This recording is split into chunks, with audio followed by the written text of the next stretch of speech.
Hello guys, मेरा नाम बालकृष्ण श्रीवास्तव है and welcome to code with BK.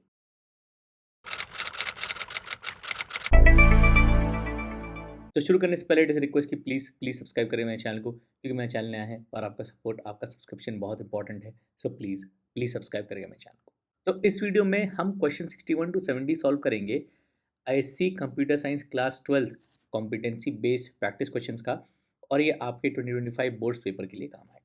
तो क्वेश्चन 61 है ऑपरेशन ऑन फाइल, इसको एक बार पढ़ लीजिए। ओके। और ये जो क्वेश्चन है फाइल रीडिंग पर, ये मैंने पहली बार देखा। मैंने बहुत सारे सवाल लगाए हैं इसी के, तो कभी फाइल रीडिंग और राइटिंग में सवाल नहीं देते हैं। पहली बार उन्होंने दिया है, तो देयर इज़ अ चांस कि ये क्वेश्चन आ सकता है। तो फाइल रीड करने के लिए हम बफर रीडर यूज़ कर सकते हैं, फाइल रीडर भी यूज़ कर सकते हैं एज इट इज़। इसने बफर रीडर के अंदर डाल दिया फाइल रीडर, या फिर आप स्कैनर ऑब्जेक्ट भी यूज़ कर सकते हो। ओके। तो आपको इसमें ये जो क्वेश्चन मार्क्स है वो वाले कोड भरने हैं। ओके।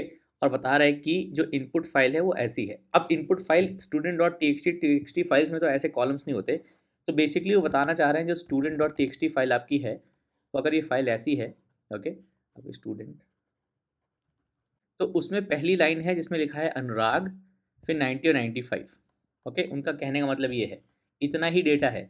फिर दूसरा वाला है ब्रिजेश, बाबा अहमद के ज़माने के नाम है 95। मेरा नाम भी बालकृष्ण है, so okay. Then Toshali, what does even Toshali mean? Okay, 9700। ये सब बहुत अच्छे पढ़ने वाले लगते हैं बच्चे। ओके। तो जो टी फाइल है उसका फॉर्मेट ये है, और वो आपको ऐसे दिखा रहे हैं। तो आपको इतना अंडरस्टैंडिंग होना चाहिए कि टेक्स्ट फाइल से अगर रीड कर रहे हैं तो सिर्फ डेटा है। ओके। हो सकता था कि यहाँ पे हेडर हो कि स्टूडेंट नेम फिजिक्स और कंप्यूटर साइंस भी दे, बट ऐसा नहीं है क्योंकि रीडिंग पहली लाइन से ही हो रही है। ओके। और स्ट्रिंग टोकनाइजर भी यूज़ किया है। तो मैं एक सेपरेट वीडियो बनाऊंगा ताकि जिसमें मैं बताऊंगा कि फाइल रीडिंग राइटिंग कैसे करते हैं, स्ट्रिंग टोकनाइजर, स्ट्रिंग पूल के बारे में बताऊंगा। ओके। वो वीडियोज़ अपलोडेड, वो वीडियोज़ रेडी हैं, बस अपलोड करना बाकी है। ओके। तो पहला वाला ये वाला लाइन है।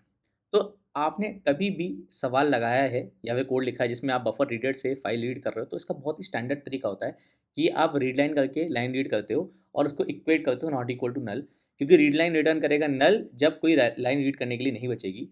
तो जो भी स्ट्रिंग में आप रीड कर रहे हो, जो कि इस केस में टी है, क्योंकि टी को आप स्ट्रिंग टोकनाइज कर रहे हो। ओके। तो ये हो जाएगा T equal to B R dot read line. Okay.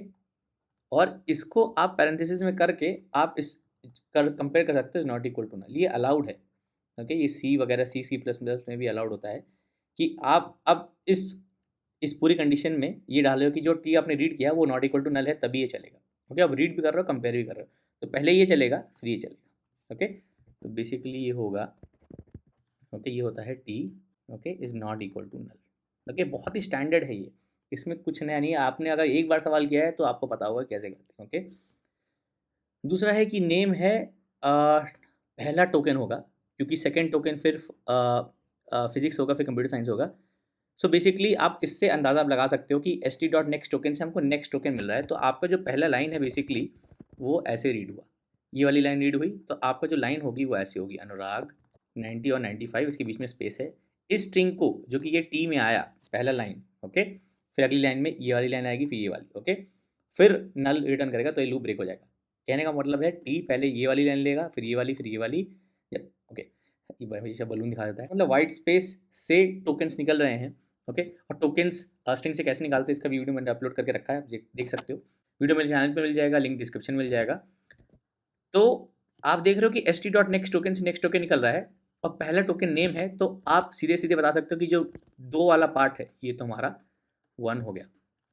जो हमारा दो वाला पार्ट होगा वो होगा S T dot next token. Right, S T है ना नेक्स्ट टोकन। ओके। ये हो गया आपका सेकेंड वाला, ये वाला। ओके। फिर आप कर रहे हो average physics plus computer science by, average निकालना है तो बाय 2 करना है, तो हमारा सीधा सीधा 3 हो गया, सिर्फ 2 लिख देना है। ओके। फिर आप देख रहे हो कि इनमें से मैक्सिमम, तो आपने मैक्सिमम इनिशियलाइज़ किया है, मैक्सिमम 0 है, 0 लेस देन एवरेज हो गई ट्रू, और दूसरा वाला एवरेज। ओके। तो name one basically, so basically max store कर रहा है एवरेज जिसका ज़्यादा है, और नेम वन वो नाम स्टोर कर रहा है जिसका ज़्यादा एवरेज था। ओके। क्योंकि जब मैक्स 0 था, ओके, तब मैक्स एवरेज हो गया, नेम वन नेम हो गया। और अगर मैक्स जो एवरेज आपने कैलकुलेट किया है, जब जब सेकंड जब नेक्स्ट 2 लाइन्स रीड होंगी, उसमें जो एवरेज अगर मैक्स से बड़ा है तो मैक्स और नेम अपडेट हो जाएगा। ओके। और फाइनली आपने प्रिंट कर दिया, ठीक है, तो फाइनली ये होगा br.close। तो आपका फोर्थ हो गया br.close। ओके, अगर आप बफर रीडर क्लोज कर दोगे ना तो आपको ये जो रीडर है fr.close करने की ज़रूरत नहीं है, ये अपने आप क्लोज हो जाता है जब br.close होता है। ओके, तो ये ज़रूरत नहीं है। ओके, तो आप इसको सिर्फ इतना भी लिखोगे तभी चलेगा। आंसर की में पहले fr.close दिया फिर br.close दिया, वो भी आप कर सकते हो, लेकिन ज़रूरत नहीं है। अगर सिर्फ br.close लिखोगे तब भी आपके मार्क्स मिलने चाहिए। और इस पर पूरा एक स्टैक ओवरफ्लो का थ्रेड है, आपको उसका लिंक मैं डिस्क्रिप्शन में डाल दूँगा, आप पढ़ लीजिए। ओके, काफ़ी डिस्कशन हुआ इस पर। ओके, तो ये हो गया आपका क्वेश्चन 61 का सवाल। ओके, चलते हैं अगले सवाल की ओर। तो ये लिंक लिस्ट का सवाल है, एक बार इसको पढ़ लीजिए। ओके, इसमें भी 1 और 2 3 4 1 2 3 कितना पढ़ना है इसमें भाई? 1 2 यहाँ पढ़ना है। ओके, और फिर 1 2 3 यहाँ पढ़ना है, दोनों फंक्शंस के लिए पढ़ना है। Okay, so code for the blanks given the method void Q mention code the blanks given the checkout कर दो ब्लैंक्स है। ओके, तो बेसिकली ये लिंक लिस्ट का सवाल है। इसमें ये बता रहा है कि अगर आपका ये एक नोड है, ओके, तो ये अगर आपका लिंक लिस्ट मैं मान लेता हूँ तो ये कार्ट है। ओके, ओके, कार्ट का लिंक लिस्ट है जिसमें एक कार्ट नंबर है, ओके, और रेफरेंस टू द नेक्स्ट है। ओके, तो कार्ट नंबर, पूरा कार्ट नंबर नहीं लिख रहा हूँ क्योंकि देखिए यहाँ पे कार्ट नंबर दिया है और रेफरेंस टू द नेक्स्ट है, cart number reference to the next है। ओके, जो फर्स्ट कार्ट है वो ये रही। Okay, head of the link list है। ओके, फर्स्ट कार्ट के बाद नेक्स्ट के बाद नेक्स्ट। ओके, ये सबसे पहले चेकआउट होती है। तो the newer cards get added and one the bills then the current card gets checked out from the system. तो करंट तो फर्स्ट है। ओके, न्यूअर कार्ड हमेशा एंड में ऐड होगा और वो यहाँ दिखा रहा है। ऐड कार्ड में आप जाओगे ना तो ये वाला ऐड कार्ड है ना फंक्शन, तो देखो अगर जब फर्स्ट नल है मतलब कोई लिस्ट में एंट्री नहीं थी तो पहला कार्ड हेड ही हो गया। ओके, फिर अगर लिस्ट में ऑलरेडी एक कार्ड था तो हम लास्ट तक जा रहे हैं। ये वाला जो कोड होता है ना ये लास्ट तक जाता है लिंक लिस्ट के लास्ट नोड तक, फिर लास्ट नोड का न्यू आप नेक्स्ट कार्ड कर रहे हो तो जो नया कार्ड आ रहा है ना वो आपका यहाँ पे ऐड हो रहा है एंड में। ओके, कार्ड नंबर के साथ फिर इसका ये नेक्स्ट नल है और फर्स्ट वाला कार्ड यहाँ पर है और ये कार्ड्स का लिंक लिस्ट है। अब हम सवाल करते हैं, तो व्यू क्यू में आपको बस क्यू दिखाना है क्या हो रही है, और there is a counter as well static जो कि काउंट बढ़ा रहा है जब आप ऐड कर रहे हो।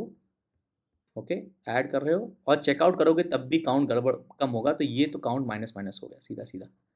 ओके, क्योंकि जब आपने ऐड किया कार्ड तो काउंट बढ़ा, आपने रिमूव किया अकाउंट तो काउंट घट गया। तो ये चेकआउट कार्ड के लिए, चेकआउट कार्ड के लिए हमारा 3 है ना, तो 3 हो गया count minus minus. Okay, right, वापस जाते हैं हमारा व्यू क्यू में। तो व्यू क्यू में हमको बस दिखाना है कौन कौन से कार्ड्स एडेड हैं। तो कार्ड टेम्प फर्स्ट है, जो आप टेम्प यहाँ रखाओगे तभी आप आइटरेट कर पाओगे। कार्ड ही को आइटरेट कर दोगे तो वो नल हो जाएगा। Okay, temp is not equal to null, end तक जा रहे हो, आपने कार्ड नंबर प्रिंट कराया और आप नेक्स्ट पे जा रहे हो तो आपका 1 हो गया व्यू क्यू में, व्यू क्यू में। ओके, आपका 1 हो गया temp is equals to temp dot next, क्योंकि टेम्प आपका आइटरेट कर रहा है। टेम्प को टेम्प डॉट नेक्स्ट ही है ना यार, टेम्प डॉट नेक्स्ट। हाँ, तो ये आपका 1 हो गया। ओके, 2 में क्या होगा, हम फ्लैग चेक कर रहे हैं तो 2 में फ्लैग को हम ट्रू कर रहे हैं, तो ये 2 में हो गया flag equal to true. Okay, क्योंकि जब फ्लैग हमने इनिशियली फॉल्स लिया है और व्यू क्यू में फ्लैग का इसलिए यूज़ हो रहा है कि अगर फ्लैग फॉल्स ही रहा आइटरेट करने के बाद, मतलब टेम्प पहला जो नोड है वही नल था, मतलब फ्लैग फॉल्स था, मतलब एक भी कार्ड नहीं था क्यू में। ओके, तो जब फ्लैग फॉल्स होगा, इफ़ नॉट फ्लैग तो काउंटर इज एम्प्टी। अगर फ्लैग फॉल्स नहीं है जो कि आपने यहाँ सेट किया, एक बार एटलीस्ट लूप चला, मतलब एटलीस्ट एक कार्ड था, तो आप नंबर ऑफ कार्ड करेंगे इस काउंट। ओके, तो काउंट अपडेट नहीं करना है हमको यहाँ पर, क्योंकि व्यू में काउंट चेंज नहीं हो रहा है, काउंट हमारा ऐड और रिमूव में हो रहा है, मतलब ऐड और डीक्यू में चेंज हो रहा है, चेकआउट में और ऐड में। ओके, तो हमारा व्यू क्यू तो हो गया, आप चाहते हैं चेकआउट में। ओके, तो card being removed is temp dot card number. पहला यहाँ से ऐड हो रहा है इस एंड से, ओके, तो और इस एंड से रिमूव हो रहा है, तो फर्स्ट वाला कार्ड रिमूव होगा, तो जो रिमूव हो रहा है उसका कार्ड नंबर टेम्प में है, तो बेसिकली टेम्प में फर्स्ट स्टोर कर रहे हैं। ओके, क्योंकि आप फर्स्ट हेड है उसको हिला नहीं सकते। ओके, उसको आपको ध्यान से रखना है। तो आपका पहला वाला हो गया इसमें card temp equal to first.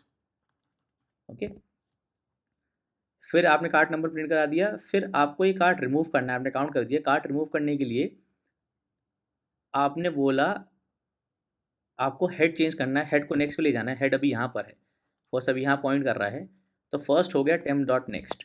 तो आप ऐसे कर सकते हो सेकेंड वाला हो गया आपका first equal to temp dot next कर दो या फर्स्ट डॉट नेक्स्ट कर दो, बात एक ही है। ओके, तो आपका फर्स्ट यहाँ था, फिर आप फर्स्ट यहाँ पे आ गया। ओके, फिर आप टेम्प डॉट नेक्स्ट नल कर रहे हो तो ये वाला लिंक तोड़ रहे हो क्योंकि टेम्प अभी यहाँ पॉइंट कर रहा है। फिर टेम्प को नल कर रहे हो तो ये वाला भी हटा दे रहे हो, तो फर्स्ट आपका यहाँ आ गया और चेकआउट हो गया। तो पहले वाले का card temp equal first equal to temp dot next और कार्ड माइनस। ओके, और व्यू क्यू में temp equal to temp dot next और फ्लैग इक्वल टू। ओके, ये तो हो गया। चलते हैं अगले सवाल पर। अगला सवाल हमारा है बाइनरी ट्रीज पर। ओके, तो इसमें पूछा है टाइप, तो 3 तरह की बाइनरी ट्री आपके लिए इंपॉर्टेंट है। एक होता है कंप्लीट, ओके, एक होता है फुल, एक होता है परफेक्ट। ओके, तो इन सब के अपने डेफिनेशंस होते हैं। इसको मैं एक अलग से वीडियो में एक्सप्लेन करूंगा क्योंकि थोड़ा सा डिटेल्ड है। Okay, in short perfect binary tree वो है जो बिल्कुल बहुत सब सारे लेवल भरे हैं और सब कुछ अच्छे से है और बहुत ही बिल्कुल परफेक्ट है। मतलब हर इंटरनल नोड में 2 चिल्ड्रन है और लीव्स सब सेम लेवल पर है, तो वो फुल परफेक्ट हो गया। फुल बाइनरी ट्री वो होता है कि every internal node either has 2 और 0 चिल्ड्रन। ओके, और कंप्लीट बाइनरी ट्री में इसका बीच का होता है, बस वो लेफ्ट साइड से होता है, तो ये कंप्लीट होगा। ओके, तो इसका एक्सप्लेनेशन ये होता है कि सारे लेवल्स फिल होते हैं। ओके, कंप्लीट बाइनरी ट्री में एक्सेप्ट द लास्ट वन, और लेफ्ट से फिलिंग होती है। ओके, तो इसका पहले वाले का तो कंप्लीट है। ओके, पहले वाले का है कंप्लीट बाइनरी ट्री। फिर आता है why can the following tree as a full binary tree. Full binary tree मैंने बताया था हर एक इंटरनल नोड में आइदर 2 और 0। ये इंटरनल नोड में 2 और 0 नहीं है, एक चिल्ड्रन है, तो ये फुल बाइनरी ट्री नहीं है। ओके, क्योंकि इस वाले का एक चिल्ड्रन है, इस वाले का एक और चिल्ड्रन होता है यहाँ पर कुछ और।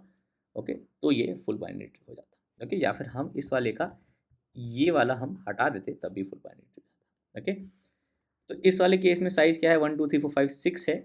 फिर बताता ये हमेशा बैडमिंटन बना देता है मैं 6 को। फिर द नेम इंटरनल नोड, तो इंटरनल नोड्स बी सी और ए भी होगा। मेरे हिसाब से तो बी सी ए होना चाहिए।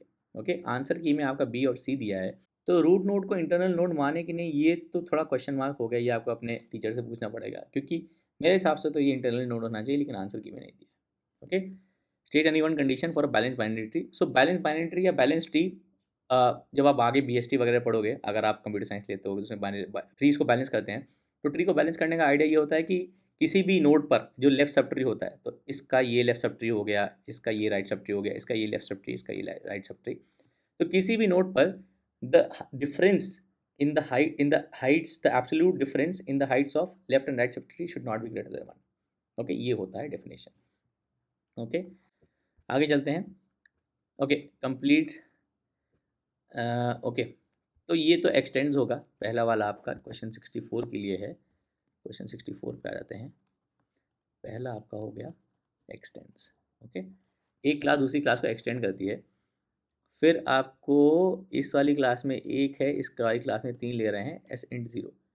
तो जो डेटा मेंबर इस S1 क्लास का है उसके मेंबर को आप 0 सेट कर रहे हो और उसके अलावा 3 मेंबर्स ले रहे हो, तो ये सुपर क्लास को ही जाएंगे। तो ये दूसरा वाला आपका स्टेटमेंट हो गया। सुपर क्लास में जाएंगे 3 वैल्यूज़, तो आप लिखोगे super.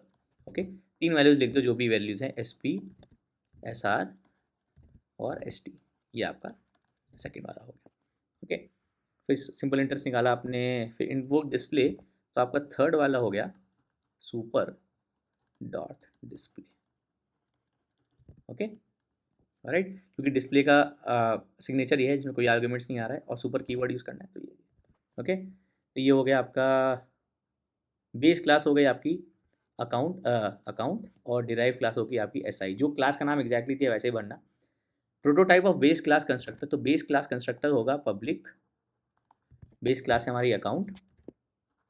Okay, 3 double type values ले रहे हैं, SP, SR, ST। तो मैं PRT ले सकता हूँ या फिर SP ले लो, कैसे भी ले लो, डबल ABC कुछ भी लो, 3 डबल वैल्यूज़ आपको लेनी, बस वो ध्यान रखना। तो डबल A, सॉरी S कर देते हैं, डबल R और डबल T। ये हो गया आपका signature of super class constructor, base class constructor, वही सुपर क्लास कंस्ट्रक्टर। ओके, अगले पे चलते हैं। तो which fix the following keywords at the right places. So D1, तो ये जब कॉमा लग जाता है ना जावा में, तो आप जावा में मल्टीपल इनहेरिटेंस नहीं कर सकते, डायरेक्टली अलाउड नहीं है। आप भी नहीं कह सकते class A x tends B, C, ये अलाउड ही नहीं है। ओके, डायरेक्ट मल्टीपल इनहेरिटेंस जावा में नहीं होता, C++ में होता है। तो अगर आपको कॉमा लगा के मिल रहा है तो मतलब वो इंटरफेसेस हैं, तो ये D1 में इम्प्लीमेंट्स आएगा। तो ये हो गया इम्प्लीमेंट्स। ओके, उसके बाद आपके पास आता है स्लैश वॉइड प्रिंट इन्फो। अब ये मेथड है जिसके सामने सेमी कोलन लगा है, मतलब इस मेथड की बॉडी एग्जिस्ट नहीं करती, मतलब ये एब्स्ट्रैक्ट मेथड है और एब्स्ट्रैक्ट मेथड को आप एब्स्ट्रैक्ट बताना पड़ेगा। ठीक है, ये एब्स्ट्रैक्ट मेथड है। फिर एक क्लास x1 दिया जो कि खाली है, फिर d2 एक्सटेंड्स, एक क्लास दूसरी क्लास को एक्सटेंड करती है। फिर s2 है जिसमें शो है, d3 इसमें एक्सटेंड जिसमें शो है, तो ये सुपर डॉट शो हो गया। ओके, जो अभी हमने प्रीवियसली किया। तो इम्प्लीमेंट्स एब्स्ट्रैक्ट एक्सटेंड सुपर हो गया। ओके, अब बाकी ये तो प्रोटेक्टेड ही हो वैसा। ओके, क्योंकि प्रोटेक्टेड इंट डेटा है जिसको डेटा को आप अपने सब क्लास में यूज़ कर रहे हो। ओके, तो आपका हो गया A implements abstract extends super protected. आगे चलते हैं। फिर आता है कि यहाँ पर कोड इन द जब polymorphism, so this is a method overloading. Okay, multiple methods with the same name but different type and number of arguments. तो कोई भी सिग्नेचर एग्जैक्टली सेम नहीं है, so type and number of arguments different है। देखो even in this case दो numbers ले रहा है, दो नंबर्स ले रहा है, लेकिन ये दो इंटीजर्स ले रहा है। तो इंट कॉमा इंट है, आप फिर से बलून दे दिया, और ये दो डबल टाइप वैल्यूज ले रहा है, तो डबल कॉमा डबल है। तो एरिया जिसमें दो डबल ले रहा है, एरिया जिसमें दो दो इंट ले रहा है, वो दो सेपरेट सिग्नेचर हो गए with the same name. Okay, ये वाला हो गया मेथड ओवरराइडिंग, क्योंकि एक ड्राइव हमारे पास सुपर क्लास में था, एक ड्राइव हमारे पास सब क्लास में था। तो मेथड ओवरलोडिंग और method overriding. Okay, keywords and this respect to constructor. तो this basically refers to this object, और आप एक कंस्ट्रक्टर से दूसरे कंस्ट्रक्टर को बुला सकते हो यूजिंग दिस।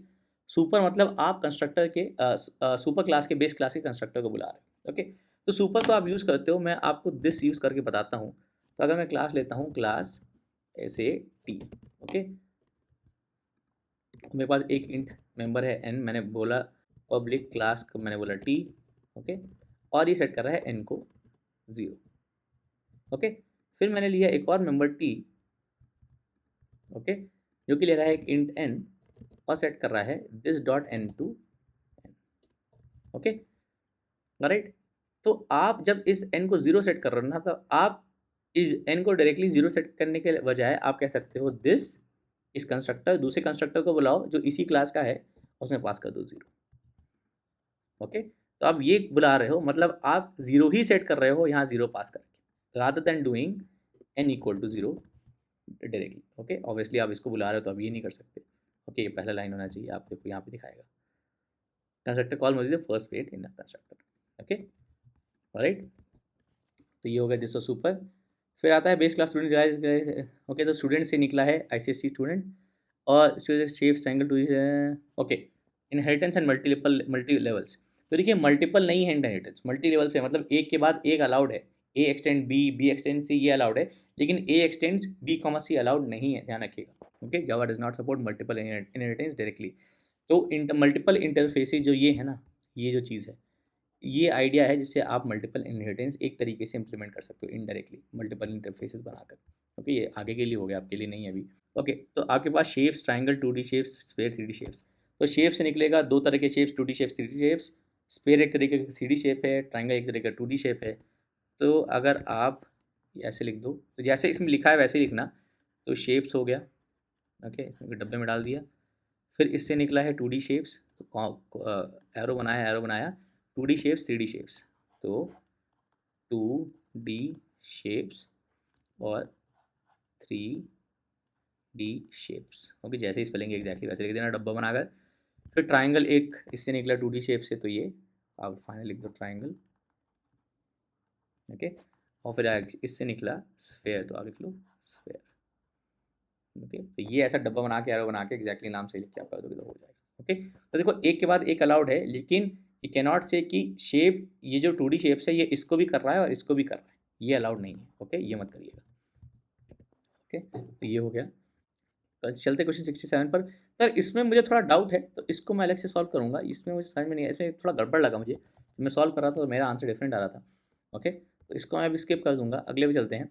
ओके, तो आपको के मैप बनाना है, तो आप इसमें के मैप बनाओगे तो आपका के मैप कुछ ऐसे दिखेगा। तो ये तो आपका एक क्वाड हो गया, ये भी एक क्वाड हो गया।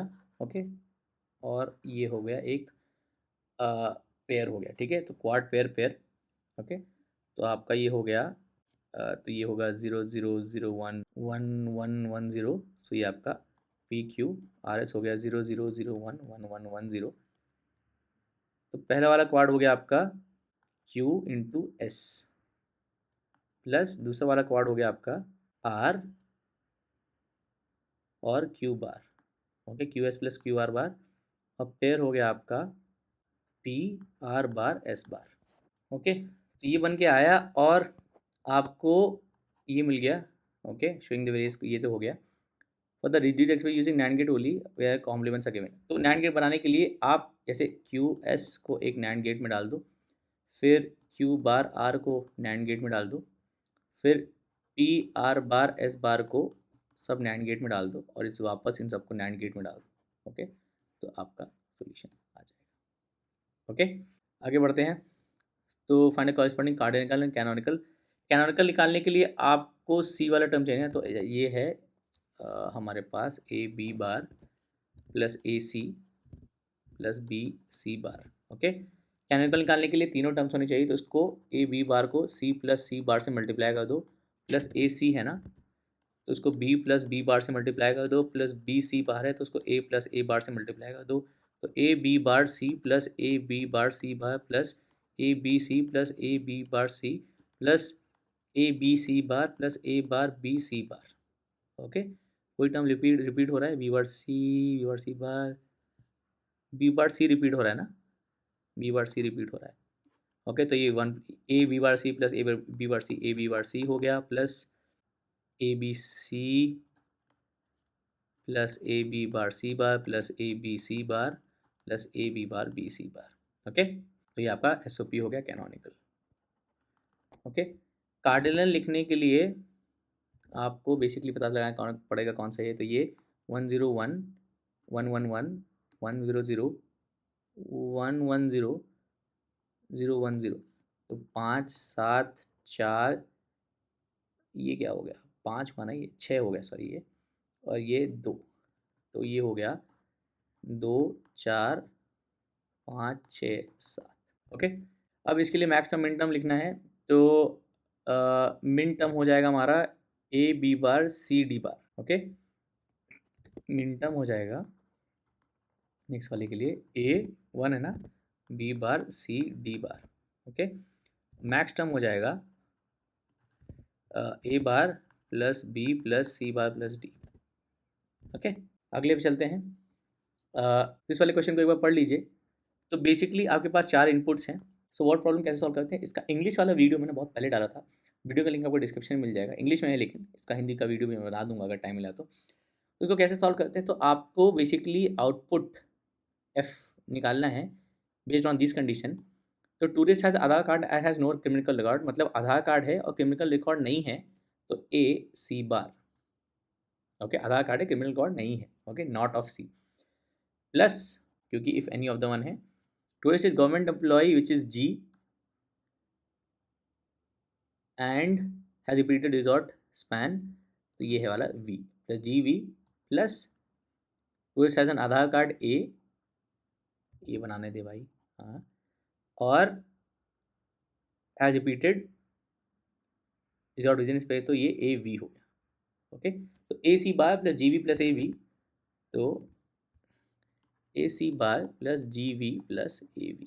इसका अगर आप ट्रुथ टेबल बनाओगे ना, तो ये A क्या है हमारे पास ऑर्डर, ACGV ACGV। ओके, तो AC बार पहले तो A तो पूरा ही पूरा 0 हो गया, C बार हमारा ये हो गया, तो ये 1 1 1 1 हो गया, और ये 0 0 0 हो गया, तो ये 1 1 इसके लिए होगा 1 1 1 1, और बाकी सब 0। तो 1 2 3 4 5 6 7 8। ओके, फिर है GV, तो ये होगा 0 0 0 1, और यही पैटर्न फॉलो होगा, 0 1 0 0 0 1 और 0 0 0 1। ओके, फिर AV में फिर से ये पहले 8 तो 0 हो गए, 1 2 3 4 6 7 8, फिर V ये रहा, तो 0 1 0 1 वाला फॉलो होगा, क्योंकि A तो 1 ही है, तो 0 1 0 1 0 1 0 1। तो 1 किस किस में है, 1 0 0 1 0 0 0 1 1111011। ओके, तो अगर ये ले लेते हैं 0 1 2 3 4 5 6 7 8 9 10 11 12 13 14 और 15, तो ये आपका हो गया सिग्मा ऑफ, एक मिनट ये ज़ीरो होगा ना यार, इसको मैंने वन क्या कर दिया, ओके, तो ज़ीरो नहीं होगा, तो ये होगा, ये तीनों तो ज़ीरोज़ हैं, फिर ये थ्री, ओके, क्योंकि इन तीनों पे हम वन निकाल लें ना, या तो 3 7 8 9 10 11 13 15, तो ये हो गया 3 7 8 9 10 11 13 और 15 आपका कार्डिनल है सोपी, ओके, और आप इसको अपना ये एफ मान लो, ओके, एफ इक्वल टू ये हो गया, राइट। इसके अलावा क्या पूछा है, ट्रुथ टेबल बना दिया, ये कर दिया, ओके, ऑलराइट, ये हो गया, तो हो गया आपका क्वेश्चन 70 भी। अब बचे हैं 71 से 75, जिसको हम सेपरेट वीडियो में सॉल्व करेंगे। तो आई होप ये वीडियो हेल्पफुल था, आपको अच्छा लगा, आपको समझ में आया, तो उसमें कुछ डाउट था, कुछ समझ में नहीं आया, तो प्लीज़ कमेंट्स में मेंशन करिएगा। हमेशा कोशिश करता हूँ कमेंट्स का आंसर करूँ, और कमेंट्स मुझे हमेशा बता सकते हैं कि आप मुझे कोई क्वेश्चन सॉल्व करना चाहते हैं या कोई कॉन्सेप्ट डिस्कस करना चाहते हैं। सो प्लीज़ लाइक करिएगा इस वीडियो को, सब्सक्राइब करिएगा मेरे चैनल को, and thank you for watching.